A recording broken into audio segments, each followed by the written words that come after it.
Hour of 7 o'clock having arrived, I will call the meeting to order. Okay, first item on the agenda, approval of the minutes from our August 13th, 2018 meeting. Commissioners, additions or corrections to the minutes as presented?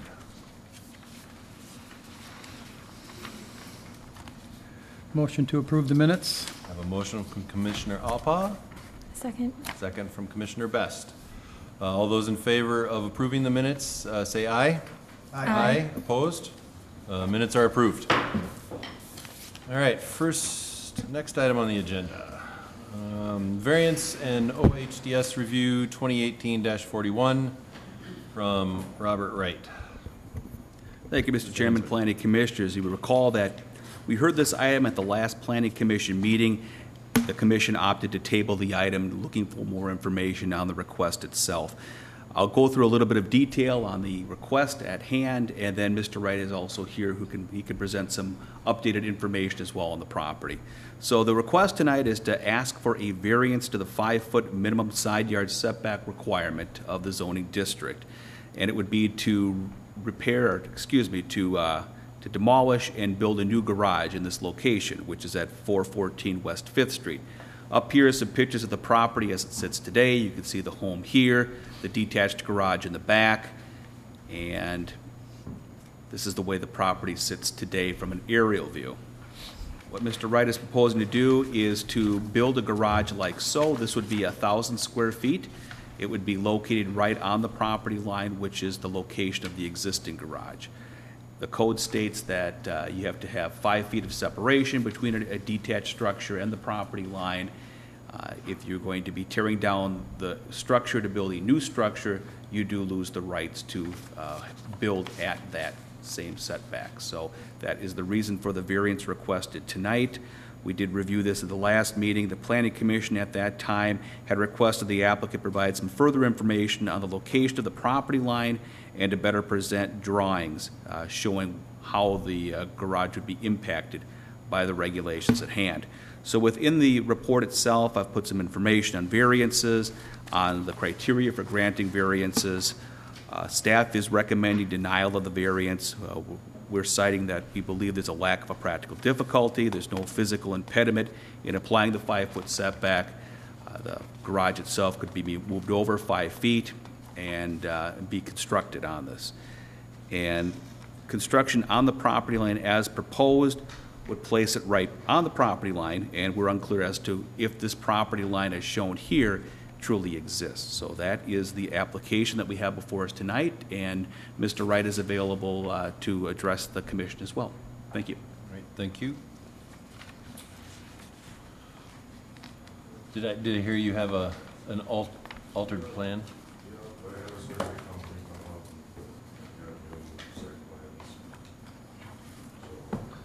Didn't get done until last Friday, so that's why I'm just getting Thank this here. But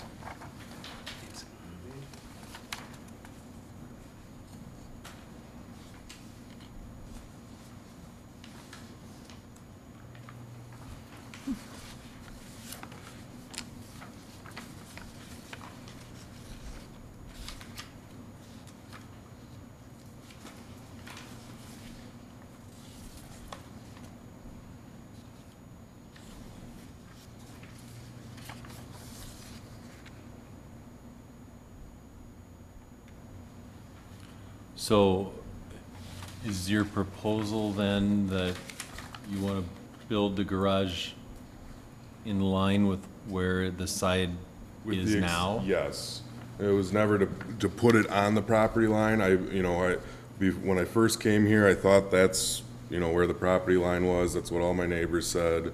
But I had a survey company come out, and they marked the property, and we took our new measurements. The garage currently sits 2 foot 8 inches from the property line.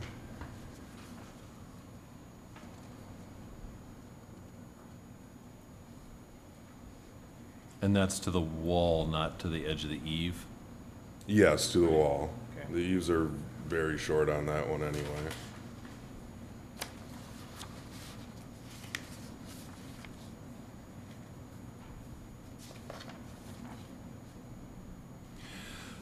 John, what's our process here for making this part of the proposed package that we're looking at? Sure. I'll note that these have been submitted for consideration for the commission tonight and as well for city council coming up at the next meeting. Okay. Commissioners, comments, questions? Mr. Chair. Commissioner Barrs? John, so to clarify, where the request is to encroach the 5-foot variance by 2'4" then, is what we're evaluating. Yes. So it looks like upon measurement, the garage is not on the property line, but 2 foot 8 inches east of the property line. And so he would be requesting to place it where the garage is today, which would be a 2 foot 4 inch variance to the 5-foot setback requirement. And you made a comment that when you demo down, there's no grandfathering of an existing, I mean, if you kept it the same exact footprint, does that change? How does that work? Can you If it was a situation where the garage was added onto, then there are provisions that that the addition is grandfathered in, provided it does not, it's in line with the current setback, it doesn't encroach any further into it. But in the situation here, the request is to have a complete tear down. I think when I talked to Mr. Wright, that the condition of the garage would necessitate that. And so by doing that, he loses any grandfathering rights that he would have at 2 foot 8 inches there.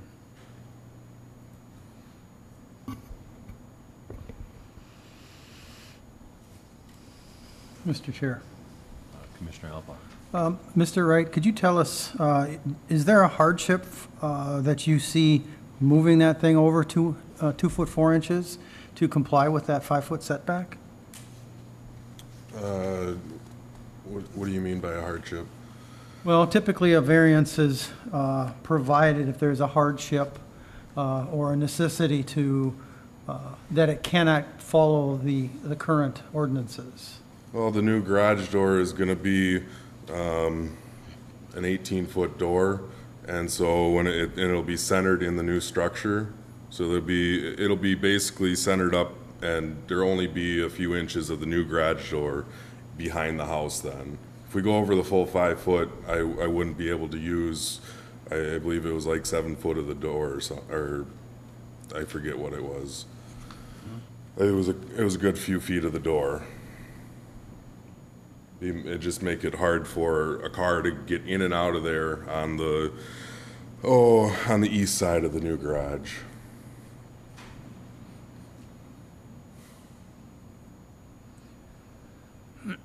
Is there any reason you couldn't move the door over? It's centered in the new building. Correct, but you could move it over further to facilitate. It could, but I mean, there's an equal 3 foot on either side of this door, or roughly 3 foot on either side, and I don't know, and then I'd have to have my plans all redrawn. Thank you.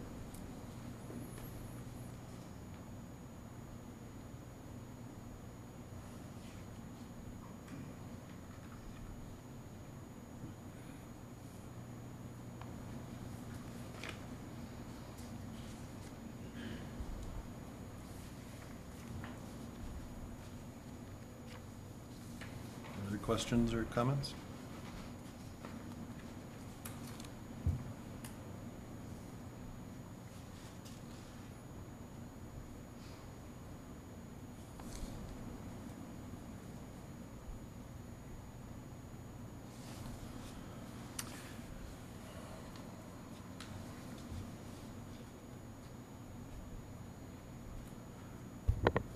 Mr. Chair. Commissioner Alba?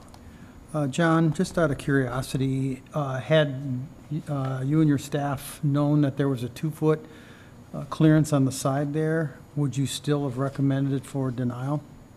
I have to go back to finding a practical difficulty or hardship on this. The way that I see this today, it's a 25-foot width garage, 18-foot door in the middle of it, so you've got 7 feet. If that's centered in the middle, you've got about 3.5 feet clearance on either side of it. So I'm taking a look at the outside green line here, going in about 3.5 feet from it. where he wants to be, and that's a little bit behind the house. It looks to me that if you were to comply with the setback, there would be maybe a 2 or 3 foot of that garage door that would be behind the house. Does that seem correct? Okay. So, I mean, based on that, I don't know if our position would change in that. I think that we would still be recommending denial.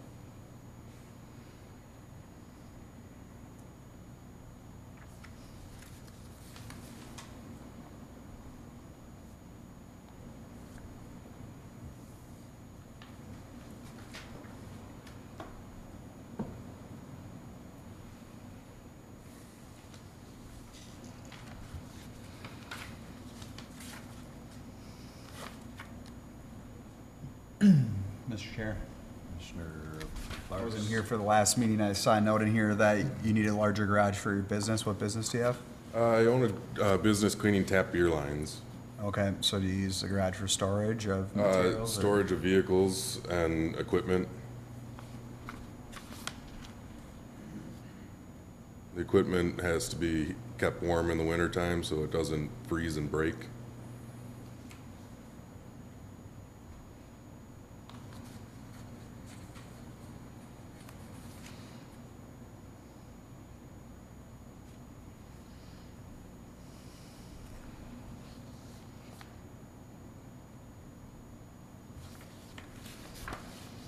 Mr. Chair, Commissioner Johnson?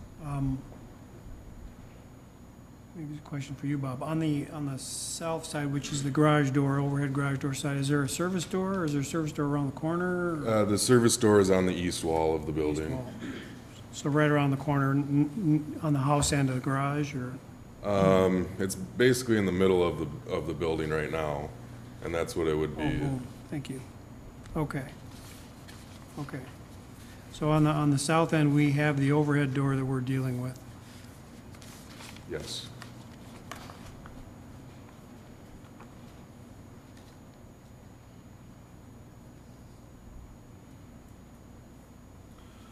In your previous drawing, it looked like you had it 10 feet from the rear lot line, and in this one, it looks like you've moved it to 12 feet from the rear lot line? That's with the new survey. Is there any reason it couldn't be 10 feet from the rear lot line? It's just, I mean, we're getting close to that wall back there, and as that wall sits right now, it's not very well built. It's falling apart, and I'm afraid if we push farther back, then the more weight back there, everything could start sagging, and I'd have more issues as far as my foundation breaking up and whatnot.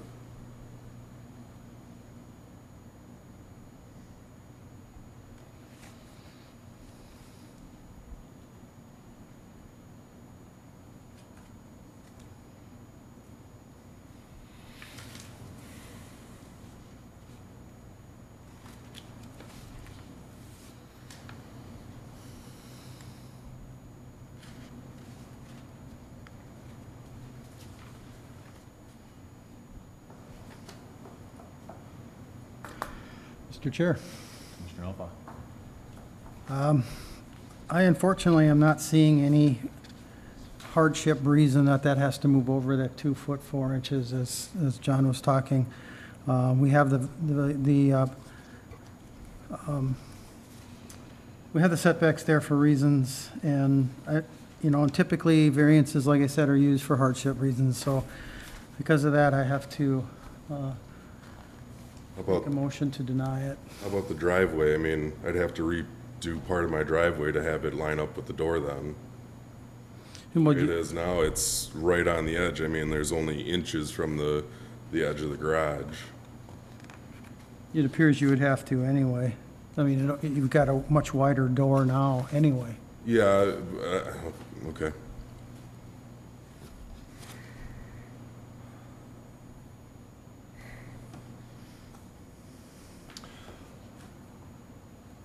But I'd like to make a motion to deny the variance for the setback. Commissioner Alpha moves to deny the variance request. Is there a second?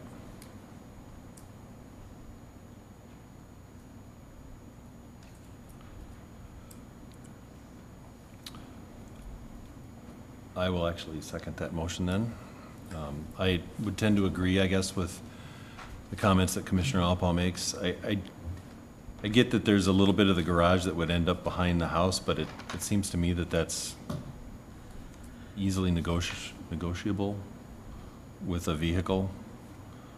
They're all bigger vehicles, they're pickups. And I understand that, you know, this, again, I think I go back to some of the comments that I made last time we met. I guess it isn't ideal, right? And No. you're having to make choices within the rule set that we have. And I agree with Commissioner Alpa. I don't see a hardship here that really warrants us deviating from that rule set.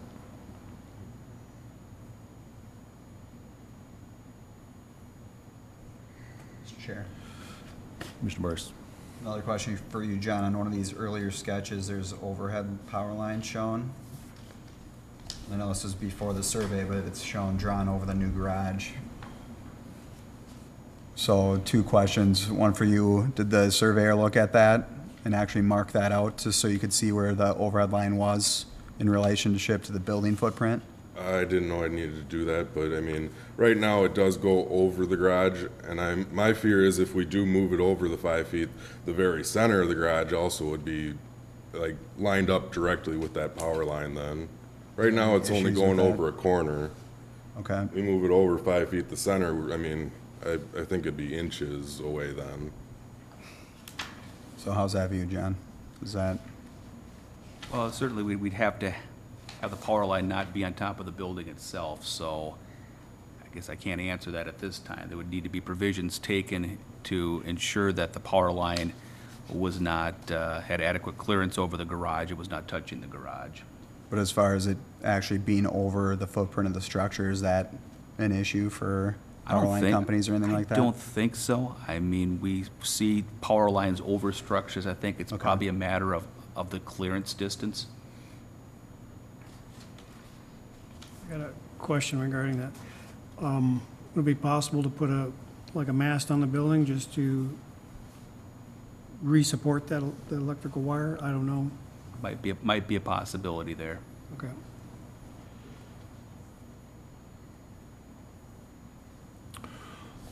All right, so there's a motion and a second on the floor. I'll ask one last time if there's any other further comments or questions that you all have, otherwise I'm going to call the vote. I guess I would, Go ahead. I would comment. I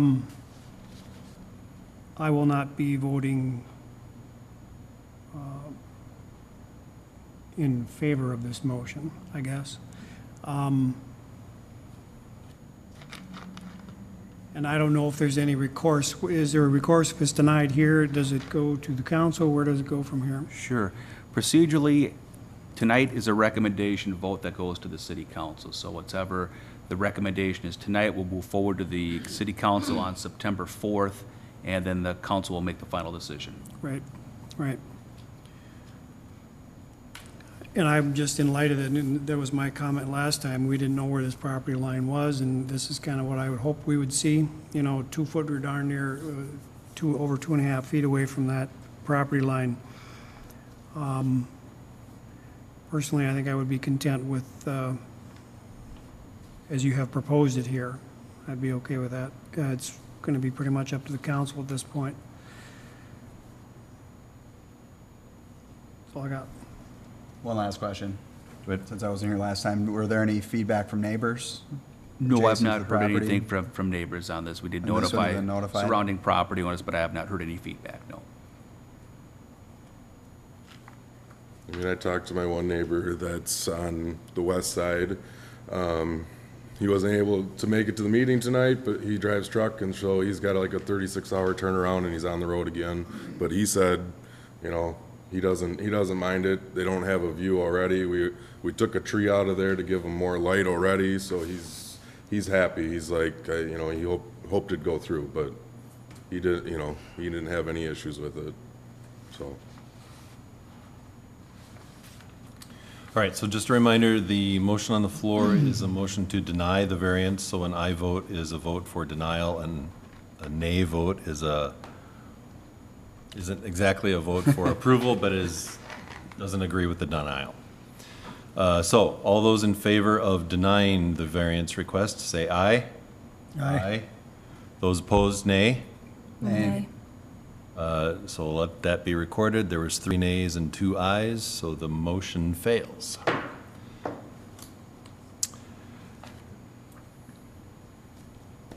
Anybody else want to make another motion so that we can have a positive recommendation to the city council?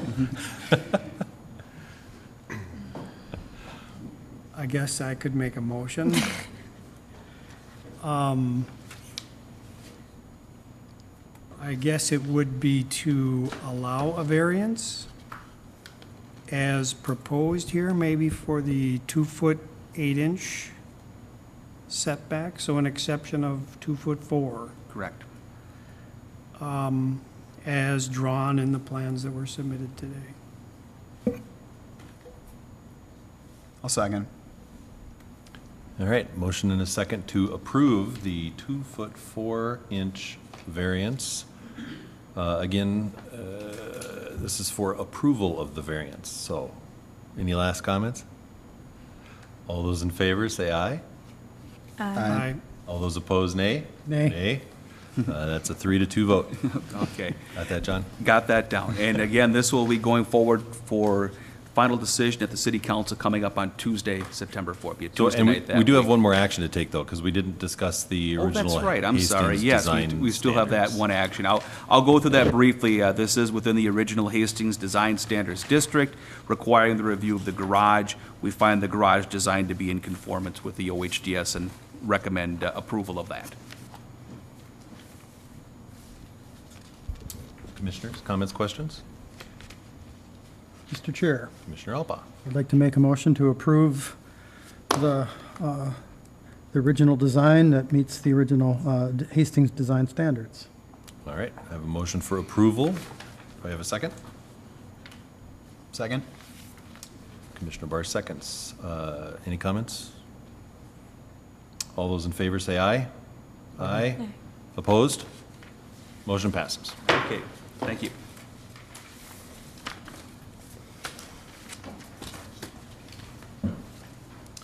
All right, next item on the agenda, preliminary and final plat, 2018-35, Wallen 18th edition. Mr. Hansman.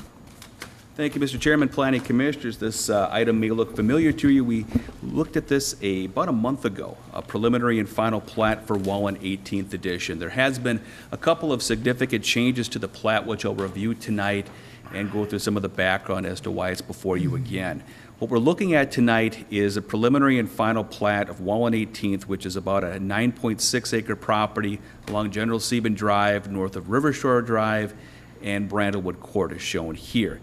Now, what we originally looked at was a larger subdivision which included villa homes which were platted, let's go back, which were platted along General Sieben Drive and Brandlewood Court. There was an area towards the east end which was reserved as outlot for future development.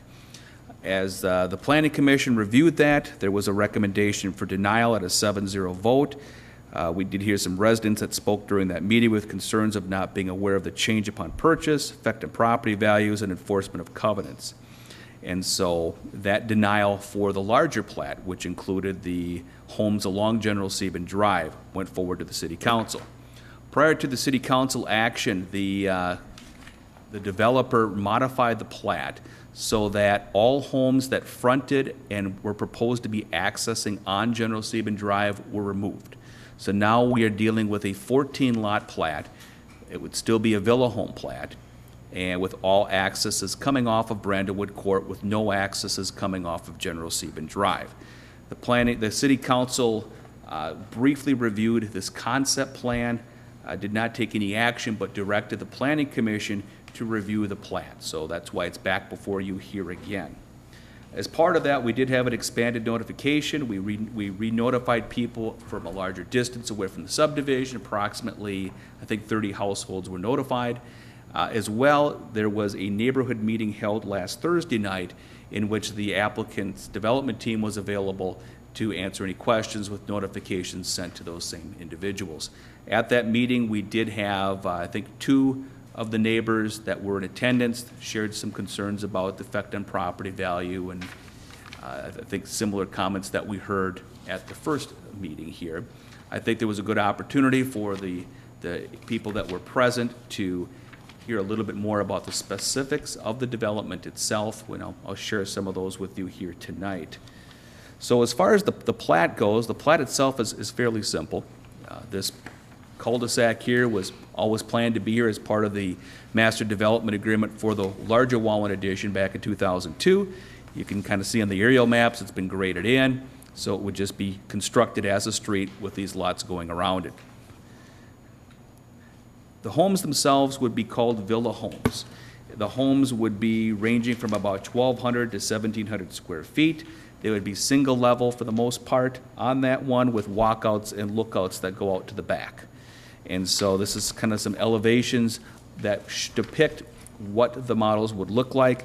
The models themselves would range from about 390 on the low end up into the 400s on the higher end of these. So these renderings here, I believe, are part of the agreement between the developer, Wallen Development, and Fieldstone Family Homes as to what can be built within the subdivision. So this depicts the homes that would be constructed, the types of homes that would be constructed within the subdivision itself. And so this gives you an idea of what those would look like here. And within the review itself, this is a cluster development, continues to be so. Within the cluster development parameters, it allows for a deviation on certain setback requirements within the strict standards of the R1 district, provided that the overall density of the development does not increase. And the density of the development, it does not increase above an R1 standard, and we are supportive of review of this and approval of this as a cluster subdivision. So we do have a number of people representing the development team here that can answer any questions that you may have, and I can stand for any questions as well. Thank you. Thank you. Commissioners, comments, questions?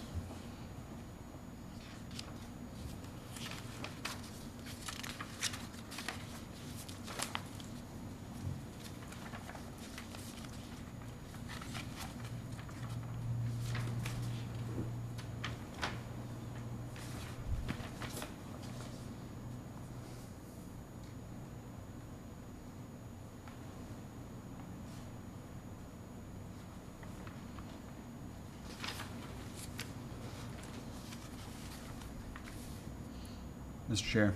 Commissioner Barrs.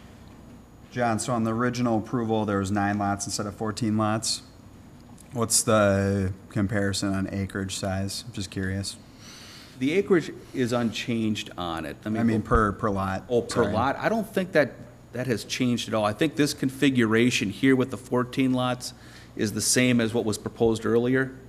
Yes, it is exactly the same configuration within the cul-de-sac as before. But back to the 2002, there was 9. Oh, I was understood. just curious what that difference is. I mean, it seems like it'll be nominal, but That's correct. I think there were 9 in the cul-de-sac previous. I don't have that slide with Okay. me tonight. 9 preliminarily platted in 02.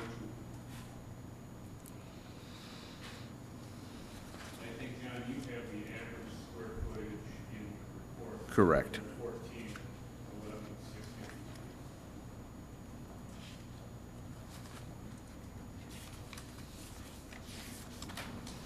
Yeah, so when the average size, or the minimum lot size for the R1 district is 9,000 square feet. When you take a look at this subdivision, the average size with the villa homes would be 11,600 square feet. So they range a little bit from a little bit smaller end to larger, but the average is still higher than the minimum lot size for that district. And is that, I see in here that it says that it is 7,700 to 7,700 to 19,700 square feet? Correct. And that's why we're okay with 1 or 2 of those lots being slightly smaller than the minimum? Correct. With the cluster development standard, it allows for those types of deviations where things may be smaller than the minimum setback, provided the overall average is greater or larger.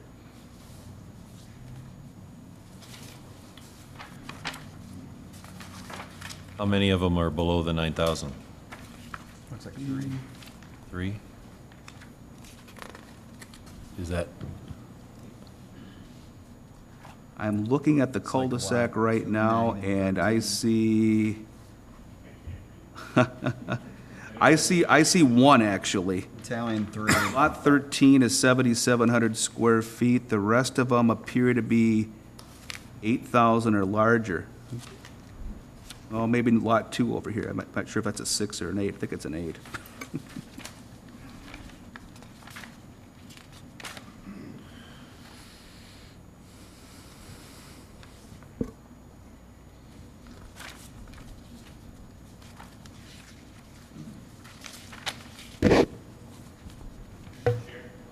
yeah. Yeah, can you pop up and, Good evening, Mr. Chair, and members of the Planning Commission, and Todd Rapp. The reason why there is such a variance in size is really related, I think, to where we have drainage and utility easements and storm pipe in the ground. It resulted in some constraints in terms of where we could put lot lines. And we wound up with some big lots because we couldn't get them smaller, and we had some smaller lots because we were able to meet the width minimums under this cluster development.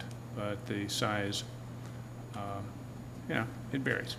But primarily, it was driven by the fact that we've got some pipes already in the ground in easements when we did the original development construction.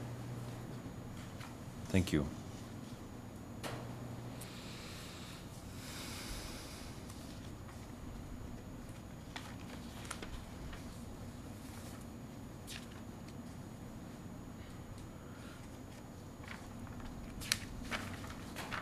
Mr. Chair? Commissioner Alpert. I'd just like to make a comment. I want to appreciate you coming back, taking away the pain point that I particularly had last time was those driveways coming right out onto the General Sieben there. I really appreciate that. Now, again, the cluster development is supposed to free up more green space. We're not quite getting that, but I don't necessarily dislike the concept. And as far as I have sympathy for the neighbors who feel that it's going to affect their property values, I don't necessarily agree with that either. So, thank you.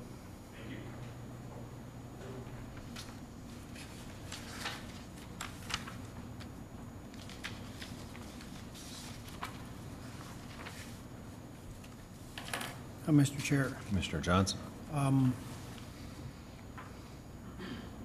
So the lots that were struck, so basically the frontage lots, right? Maybe this might be a question for you as well. Is there, I mean, clearly that was the problem with you know, is there a thought about what's going to happen to those lots in the future, or is that in fact going to be the green space that we gained, or what are your thoughts on that?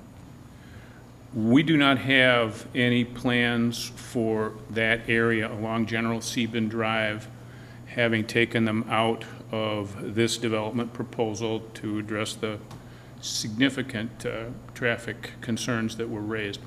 Other than they fall back into the ambit of the master development agreement, and they are preliminarily platted as 4 single-family lots, 3 of them of which would have, in the future, access onto General Sieben Drive, 1 of them onto River Shore Drive, unless we can figure out something else better to do with them, or unless attitudes amongst planning commissioners change and you like the villa concept so much that you want to expand it.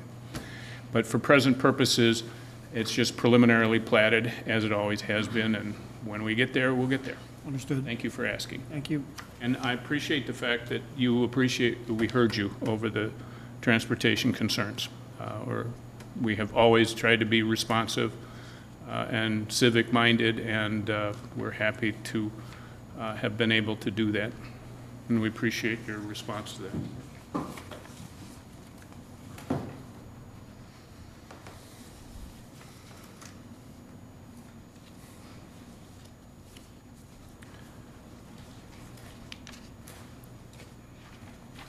So I guess I have a comment on the green space. I see in the parkland dedication that because of the net increase, right, there's a requirement to come up with parkland dedication because of the increase in lots.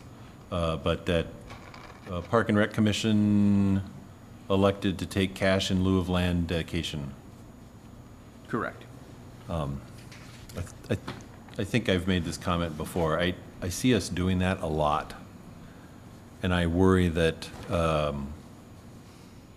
we're not reserving enough green space to continue to satisfy that need for the residents of Hastings as well. I don't know what happens to the cash, if that's ends up being used for other park uses. But it seems like that's a fairly small amount compared to land which in perpetuity will be green. Sure. So that's just a comment of mine, and I don't know that it really has anything to do with this particular proposal other than we're doing it again. I generally am in support of this as presented, so it's my last comment. Other questions, comments? Do I hear a motion coming? Yeah, go right ahead.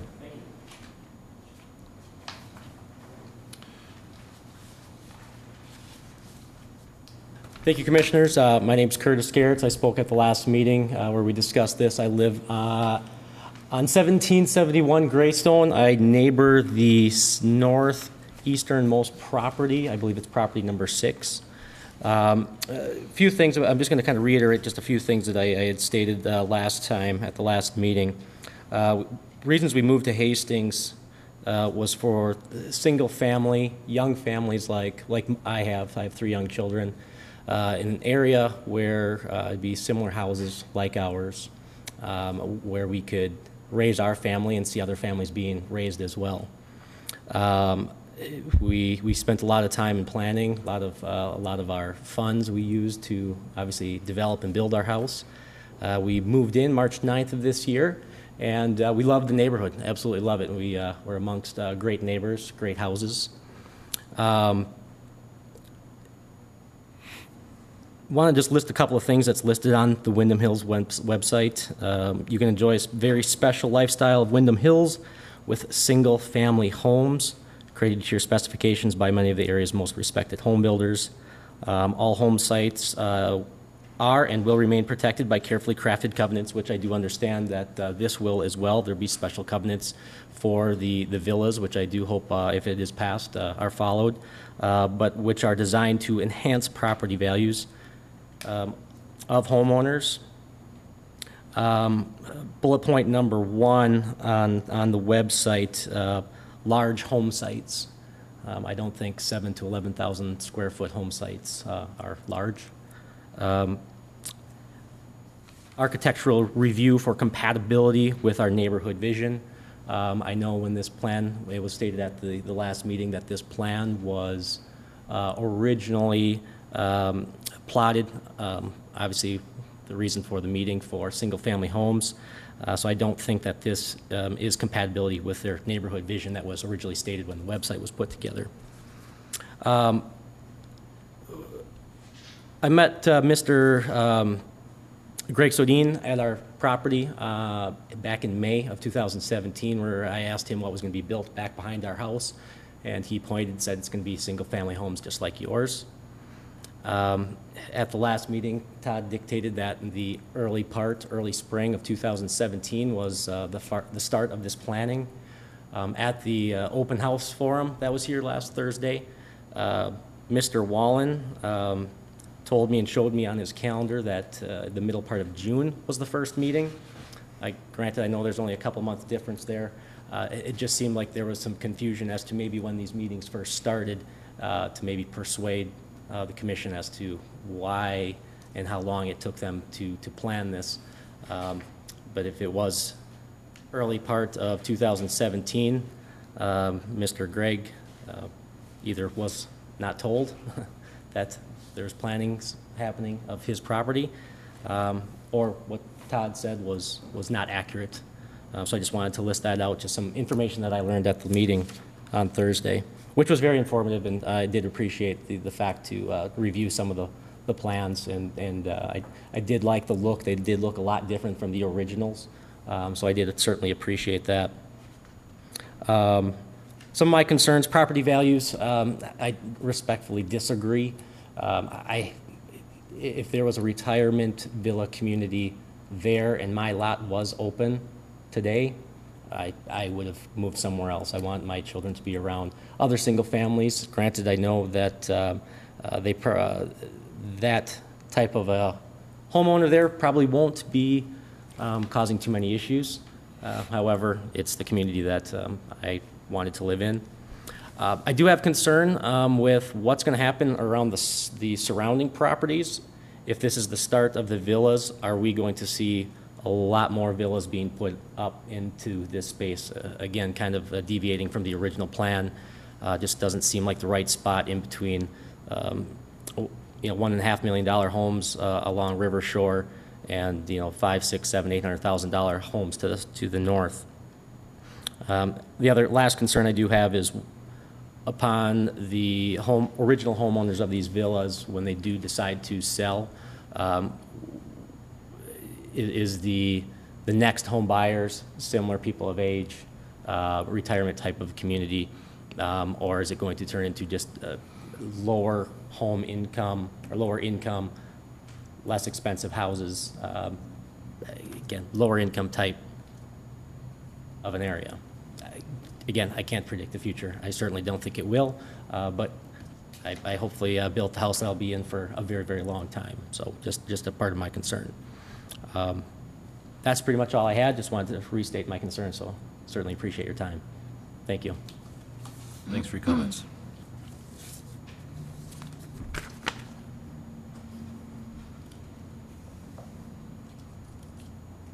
Questions or comments?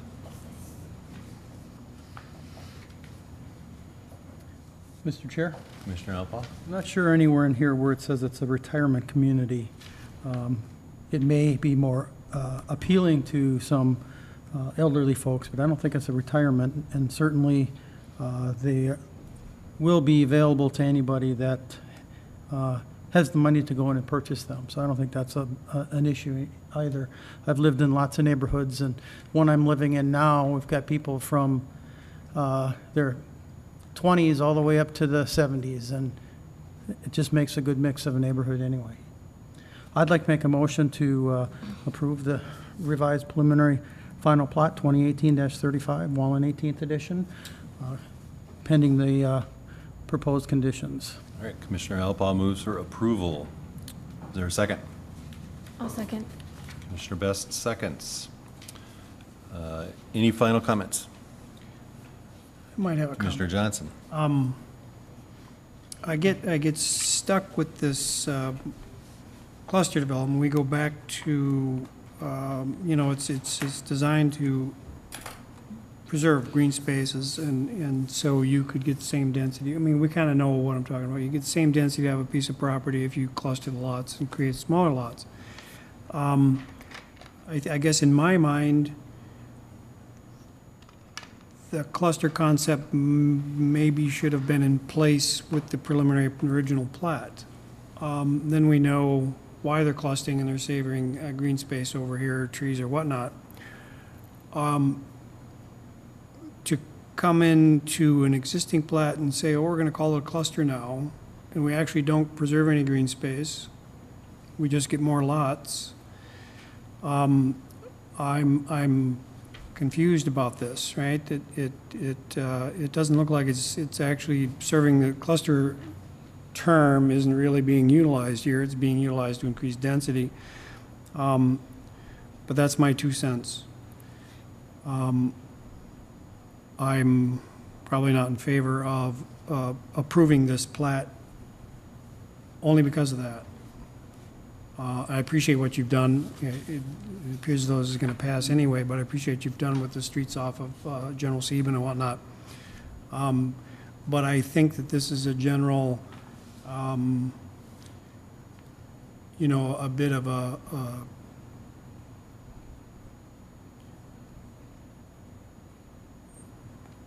not really giving this cluster development a true, it is not a true cluster development for the purposes it was intended. That's all I got. All right, thanks. I guess I just have one last comment on the property value comments.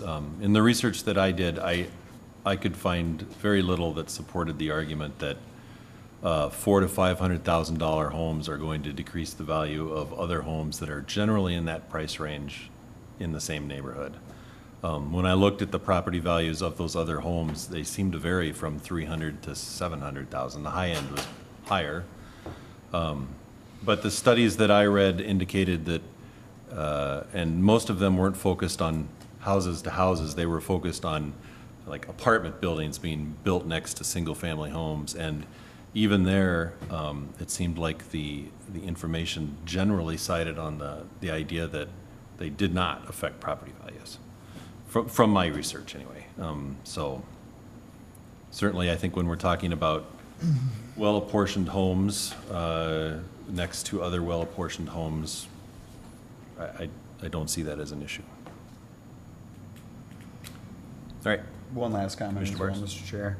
Understand the concern as well. I would say, I think this is a missing product in the community, and I think if done correctly, based on how that development's rolled out to date, it'll be a solid product that's missing here. There's a good example in Cottage Grove. I know you guys have another one in Farmington. And I think if, you know, the architectural standards are high, although the density's there, maybe a little different than the original vision, it's a hot commodity right now, and it'll be good for Hastings, I think, to have it. All right, so the motion on the table is to approve preliminary and final plat 2018-35 Wallen 18th edition. All those in favor say aye. Aye. Opposed? Nay. Passes. Next steps for this, John? Next step, this will go before the city council for final action on Tuesday, September 4th. All right, thanks.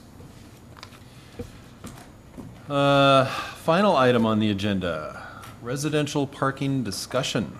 Yes, thank you, Mr. Chairman. We have before you tonight, there's no official action necessary. We're really looking for direction from the commission on some potential changes relating to parking of vehicles in residential zones. We did have a resident that came forward with some potential changes. We did have the planning committee of council look at those in June of this year. They were unsure as to what direction to go and thought it would be best for the planning commission to give their 2 cents on any changes that might take place. So within the discussion or within the request, there's 3 items, and I'll go through what those are and how they're affected by the existing code and how the changes may be affected as well.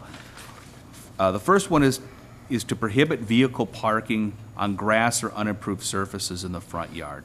So right now, under our existing code, we have a surface requirement that for driveways. So you have to have a surface on your driveway, but if you have a situation where you have kind of a pull-off third stall, or you have a camper or trailer parked on the side of the house, you do not necessarily have to have a hard surface there. You could be parked on grass, you could be parked on gravel. We don't have any requirements on that. What we're being asked is that we would have a prohibition on vehicles or unimproved surfaces, and that we would have a requirement put into place that would require that any vehicles parked there would be required to be parked on some sort of hard surface. Now, taking a look at what other cities do and the impact of what we may have here, there's other cities around that do have that requirement. Generally, they'll have a mandate of 4 inches of gravel or some other underlayment. Some of them go as far as to saying that they have to be of a bituminous or concrete surface as well. When we take a look at the existing situation, Hastings, we do have a lot of neighborhoods that have existing vehicles that are parked in this manner. And so the one question that would come forward is, if we were to put this requirement into place right now, we may be in a situation in which we would be requiring many homeowners to redo their surfaces underneath trailers to become in compliance, or have a situation come up where we would somehow have to document and grandfather these situations in, which because of the mobile nature of trailers and these types of items, could be pretty difficult to do. We have had discussion of this and a couple of these other items before the council in the past. We looked at it in 2008, looked at some changes in 2004. We looked at surfacing at that time. Last time in 2008, the discussion and the action that time was to not do anything different, to leave it the way it is. The other question that came before us is to limit the number of vehicles parking in a driveway to only one commercial and one residential vehicle. So under our parking code at present, we have limitations as to how many vehicles that you can park total and how many of these can be commercial or recreational vehicles. We have a difference really between our R1 zoning district, which is essentially the area of town that's south and west of 15th Street and Pine Street. In that area, you can have a total of 5 vehicles. Of these 5 vehicles, no more than 2 of them can be either a commercial recreational vehicle or commercial vehicle. Now, the reason 5 was chosen on there for these districts were taking a look at if you have a 4-person household, you've got teenagers, they both have cars, there's 4 vehicles. You have another vehicle, a boat, you come up with 5. I don't know if there's any great logic behind that one, but I think that's the rationale for where the 5 came from. That's in the R1 district. Those lots are a little bit larger. In other residential districts, essentially the rest of them, there's a total of 3 vehicles that can be parked on a residential dwelling, and this is not inclusive of the garage. This would just be in the driveway area. And of those, only 1 may be commercial recreation. So what's being asked here is in the R1 district that we would limit it to 1 commercial and 1 recreation, down from 2. Now, the impact on that would be you have existing situations that are out there. How might those be grandfathered in, if they could be grandfathered in? And if we were to instill this without any provision of being able to grandfather those in, we've got individuals out there that may have a boat, may have a vehicle for work that they've been taking home that may have an impact upon how they do things. And then we also have a request to establish a minimum side yard setback for the parking of vehicles. Right now, we don't have a minimum requirement on that. We could instill something similar to what we do for accessory structures, being at 5 feet in most areas.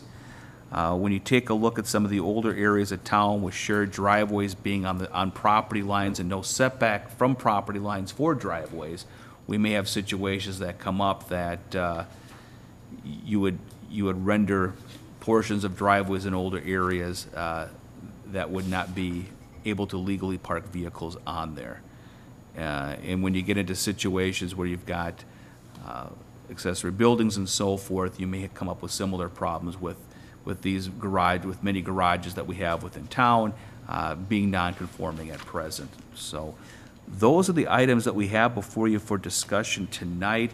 As far as potential steps and actions, a few different options that the commission may come forward with upon discussion. One is ordering a public hearing to potentially review changes to all or a portion of what's being requested. You may opt not to move forward with the changes at all, or seek some further information from staff or the public on the impact of these. So I could stand for any questions. Thanks, John. I got the first question.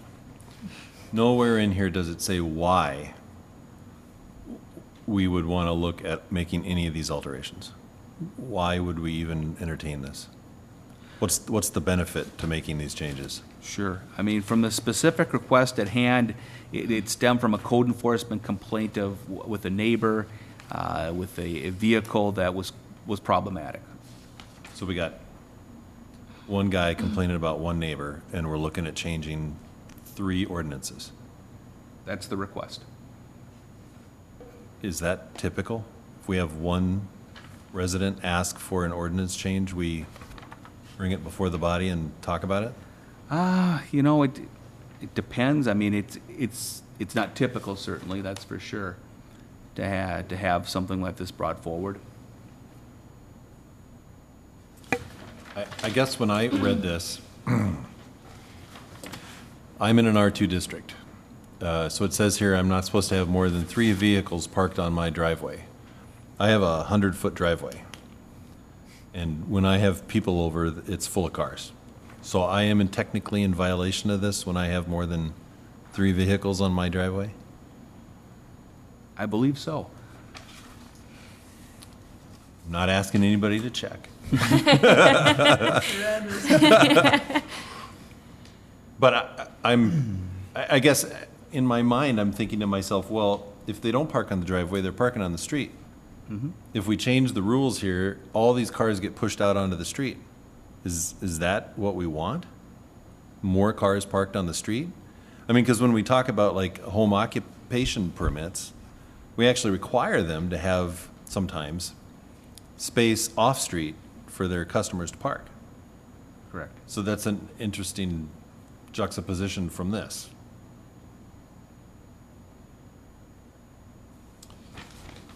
You all might guess I don't like where this is headed. So, other comments?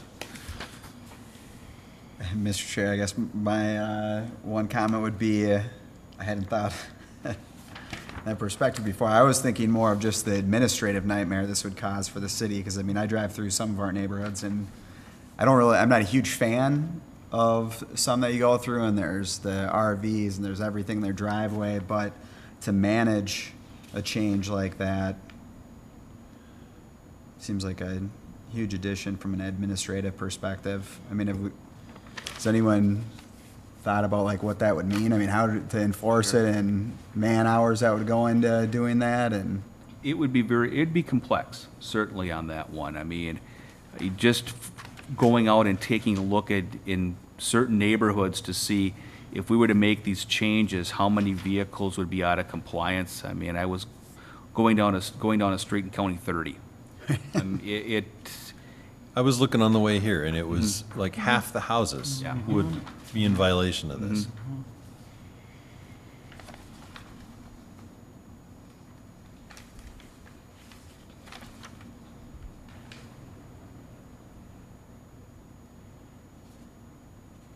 Mr. Chair.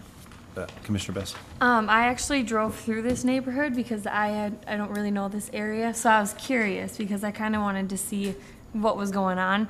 I did notice there was, a boat, RVs, kind of like small toys and whatnot, but then I did notice there was like a tow truck essentially parked in somebody's driveway, and I get that that could be, annoying, I guess, because I would assume they'd have kind of maybe a storage garage or something for them if they're like that business.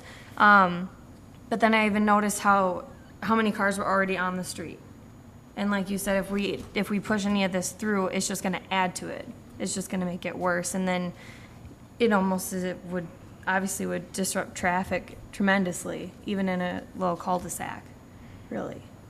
So, because even I live in a townhouse, and granted, I can't fit my vehicle in the garage because it's too big for it. And I don't know necessarily what residential district I am considered to be in, but even so, I have people that park 2 cars on the driveway and then a third one like this at the end in my townhouse development. So it's clearly an issue, and you can't park in the streets within there because you'll get towed, but then it all gets pushed out onto, I believe it's 36th Street, which then that blocks traffic and being able to see too. Because then you find trailers and motorhomes parked on that street too.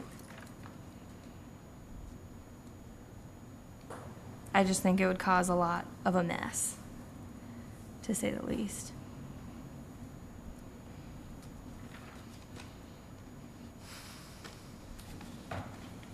Have we had any other reports of problems No. with the ordinances the way they currently are? I have not, I've checked with code enforcement and police. I'm not aware of any other complaints similar that would be helped with these changes. Mr. Chair. Commissioner Alpa? I'm kind of on the same side of the fence as the others that have already spoken. I'm not sure that we really have an issue at this point, and all this would be doing was be creating one and making more government. it's hard enough sometimes with people just living their own lives. I mean, just having a RV and a boat would automatically put you out of compliance here, and I guess I having trouble with it as well. I think we should deal with individual issues as they arise, or the city should, and instead of trying to fix one big can of worms. Do you want to wade in here? Mr. Chair. Mr. Johnson?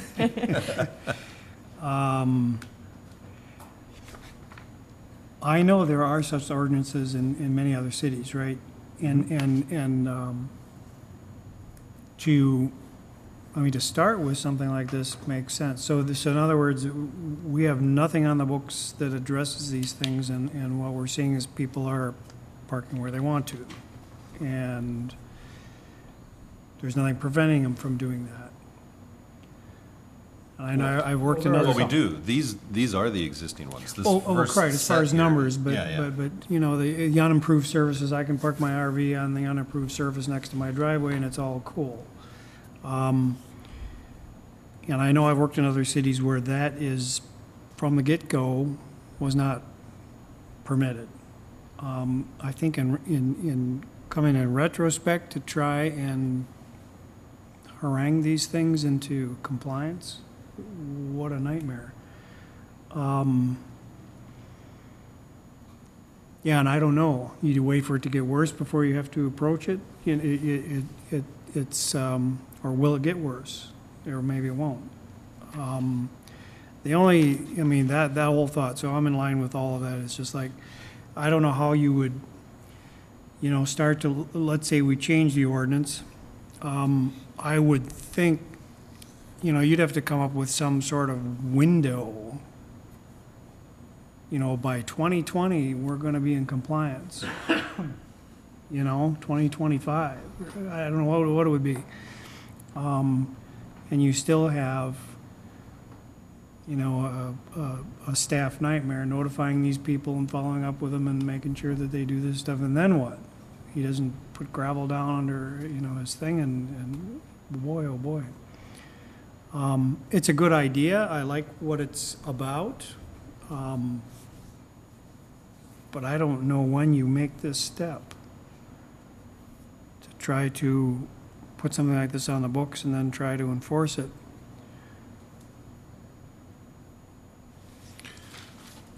So are you looking for a formal motion to select one of these? I guess at this point, if there's action to order a public hearing to go further, I would need a motion on that. I think it would be best just to provide some clarity on this one, to have a motion on one of these options, yes. And are we the final body that's going to review this? I believe so. I mean, if the direction is to not study this any further, I am not aware of studying it further at this point. I think we would report that back to the council. From the planning committee's standpoint, I think they shared similar concerns as to what we were discussing tonight. They thought, well, we'll see if the planning commission thinks any differently on it, and so we'll report back to them on that. And ultimately, I suppose they could order the hearing if they chose to do so. But my recollection of the planning committee meeting I don't think there was a strong tendency to do either. If I might suggest opening the can of worms, what if staff did a study? Let's find out how many driveways in the city are out of compliance.